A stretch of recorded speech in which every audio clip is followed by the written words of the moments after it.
और राना अकरम साहब पर इल्ज़ामात आयद किया है कि उन्होंने मुझे फंसाने के लिए या मुझे जिस्मानी तौर पर हासिल करने के लिए मेरे शोहर पर झूठी एफआईआर दी है। अंदर से बैग पकड़ो। ये क्या है? ये देखो ना, कपड़ों वाला बैग में से क्या मिल रहा है? ये क्या है? ये क्या है? ये क्या मिल रहा है आपके घर से? अमार जो भट्ट साहब हैं, ये स्पीडी के नाम से मशहूर हैं कि इसमें अमार भट्ट उर्फ स्पीडी गिल्टी हैं। कहाँ से आई है? कहाँ से लाते हो? तुम काम करते हो, बीवी को नहीं पता? जिस वजह से पुलिस फंसी है और पुलिस ब्लैकमेल हो रही है वो है कि उन्होंने प्लेस ऑफ अकरेंस चेंज कर दी। नारकोटिक्स का बिजनेस है ना, इसके पीछे बहुत बड़ा एक माफिया है। राना अकरम के सर की सुपारी निकल गई थी 5 करोड़। अस्सलाम वालेकुम जी, मैं अली रजा शराजी हूं और आप अपना चैनल ARS पाकिस्तान देख रहे हैं। जैसा कि आपको पता है कि निगार चौधरी ने OCU के महकमे को बदनाम करने की बड़ी ज़्यादा कोशिश की है और उसने बड़ी सारी प्रेस कॉन्फ्रेंसें भी की हैं और राना अकरम साहब पर इल्ज़ामात आयद किया है कि उन्होंने मुझे फंसाने के लिए या मुझे जिस्मानी तौर पर हासिल करने के लिए मेरे शोहर पर झूठी एफआईआर दी है। अंदर से बैग पकड़ो। ये क्या है? ये देखो ना, कपड़ों वाला बैग में से क्या मिल रहा है? ये क्या है? ये क्या है? ये क्या मिल रहा है आपके घर से? तो ये कुछ वीडियो चंद रोज पहले भी सामने आई जो कि उनके शोहर अमार भट्ट से पुलिस पूछ रही है कि क्या ये मंशियात तुम्हारी है। कहाँ से आई है? कहाँ से लाते हो? तुम काम करते हो, बीवी को नहीं पता? तो वो आगे से जवाब दे रहा है कि बिल्कुल ये मंशियात मेरी है और मेरी मिसेस को इसके बारे में कुछ पता नहीं है। और वो जो पिल्स गोलियां हैं और कोकीन वगैरह पुलिस ने दिखाते हुए वीडियो भी मंजर आम पर लाई। आज कुछ और मवाद इकट्ठा किया है। मेरे साथ बैठे हुए हैं सैयद फुरकान शाह साहब, इन्होंने और इसी पर बात करेंगे कि इन्होंने इन सब मुल्ज़मान की CRO भी निकलवाई है और कुछ इनके पास मज़ीद एविडेंस भी हैं। तो आइए इनसे पूछते हैं और ये इनके बारे में सारी तफसील जानते हैं। अस्सलाम वालेकुम शाह जी वालेकुम सलाम सर, कैसे हैं आप? ठीक हैं? आप सुनाएं, ठीक ठाक है, खैरियत से हैं? अल्लाह का बड़ा करम। तो बड़े सारे इल्ज़ाम आयद किए हमारी स्टेज की आर्टिस्ट है निगार चौधरी साहिबा।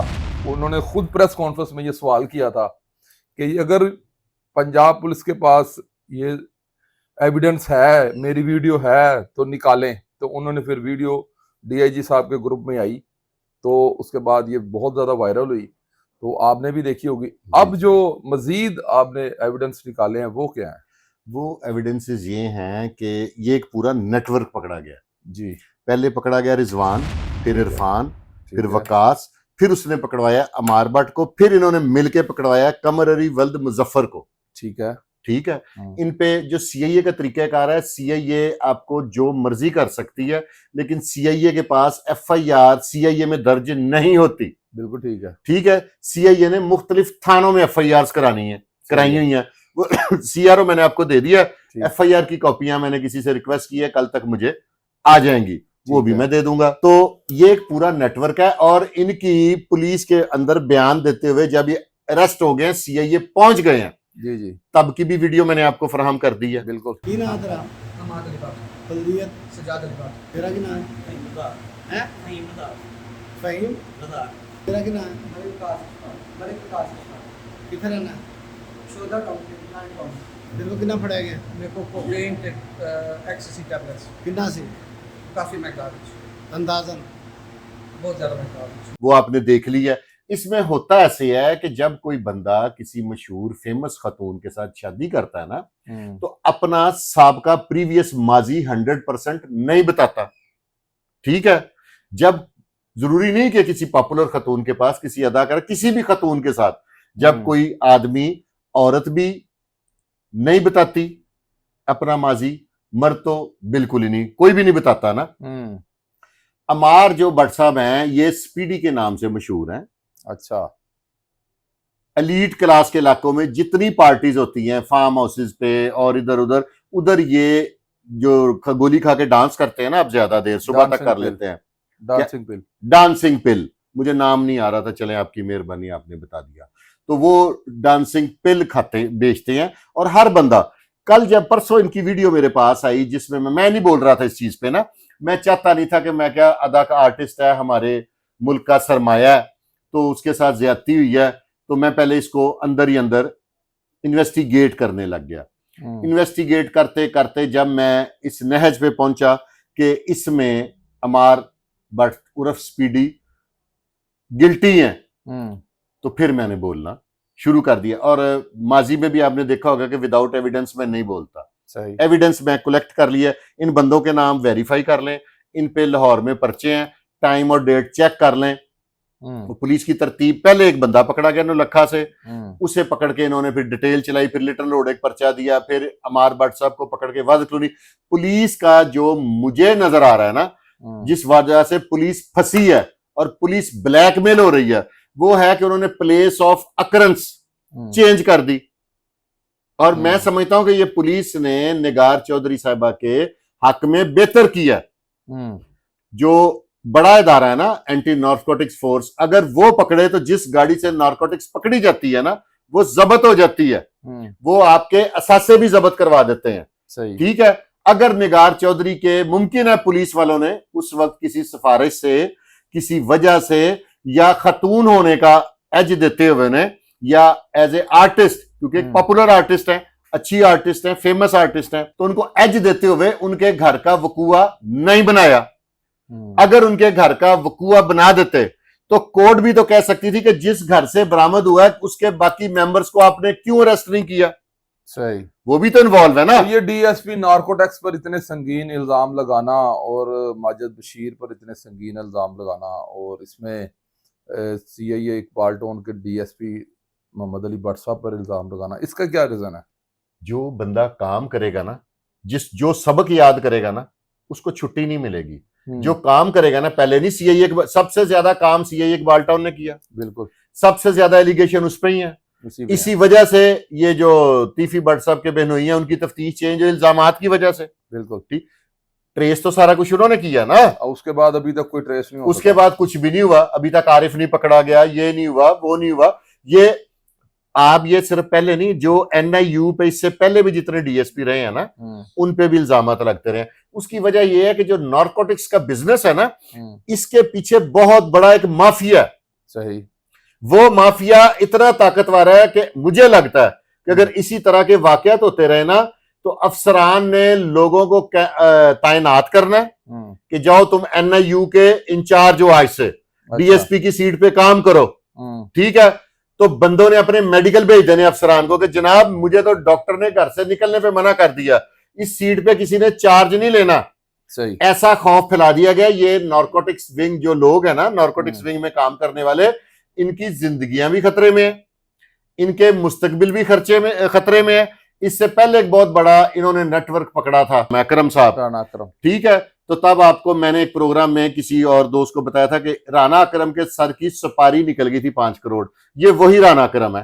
अच्छा, तो मुझे ये बताइएगा, इससे पहले भी एक एक्सपीरियंस हो चुका है कि मदर इकबाल के खिलाफ एक कार्रवाई हो चुकी है मदर के बाद, उसके बाद वो मियां जसीम थे शायद, हाँ, उनके ऊपर भी इल्जाम, हाँ वो उनके ऊपर भी। अब ये तीसरा है, एक आधे के ऊपर और कार्रवाई होगी ना, तो किसी ने इस सीट का चार्ज नहीं लेना, डर जाना है। आप ये समझते हैं कि ये जो लोग मंशियात का कारोबार करते हैं और दूसरे मुल्कों में स्मगल करते हैं, ये वो ग्रोह है जो वो इन ऑफिसरों के पीछे लगा हुआ है? वो ये उनकी ब्रांचें हैं छोटी छोटी। ठीक है। वो तो मनो टनों के कंटेनरों का कारोबार करते हैं, मंशियात का। अच्छा। ठीक है। हमारे मुल्क में हमारी एजेंसीज बहुत तगड़ी हैं, वो यहाँ पे किसी को भी ड्रोन के थ्रू या किसी थ्रू अगर कोई ऐसी कोशिश करता है तो भी वो काम शुरू करने लगता है तो उसे पकड़ लेते हैं। ठीक है। जो पड़ोसी ममालिक है ना, वहां से ऐसी काम हो रहे हैं। मैं किसी मुल्क का नाम लूंगा तो वो बुरी बात है। ठीक है। ठीक है। तो ये उनकी छोटी ब्रांचें हैं, वो अपनी ब्रांचों को तहफ्फुज देते हैं। वो फिर अपने साथियों को, इससे पहले अब मैं नाम लूंगा तो गलत हो जाएगा, मजहर इकबाल वाले केस में सारे मुल्जमान बर जमानत है। हाँ, मजहर इकबाल भी बरी हो गए उसमें। ठीक है सर, उसमें एक मेरा एक और सवाल है कि निगार चौधरी जो कि एक टीवी स्टेज आर्टिस्ट हैं, उन्होंने ये कहा कि मुझे सैयद इमरान करामत बुखारी साहब ने कुछ चीजें भी रिकवर करवाई हैं, तो जो अगर चीजें रिकवर करवाई हैं। अब पुलिस ने मुजतबा चीजें होती है ना कुछ, अमार भट्ट जो ने, यानी कि पर्सनल आपकी यानी कि मलकियत देखे है ना, लैपटॉप है, हाँ मलकियत है आपकी अपनी। लैपटॉप है, मोबाइल है। अब पुलिस को तो नहीं पता कि ये अमार भट्ट साहब की बीवी का मोबाइल है, ये नौकर का मोबाइल है, ये ड्राइवर का मोबाइल है। पुलिस ने सारे मोबाइल रिकवर करने थे, जो इररेलेवेंट थे वो वापस कर दिए। लैपटॉप ले गए, वो इररेलेवेंट था, वापस कर दिया। कोई बैग ले गए नारकोटिक्स से भरा हुआ, उसके नीचे अगर कोई गोल्ड या कोई और चीज थी वो उन्होंने वापस कर दिया।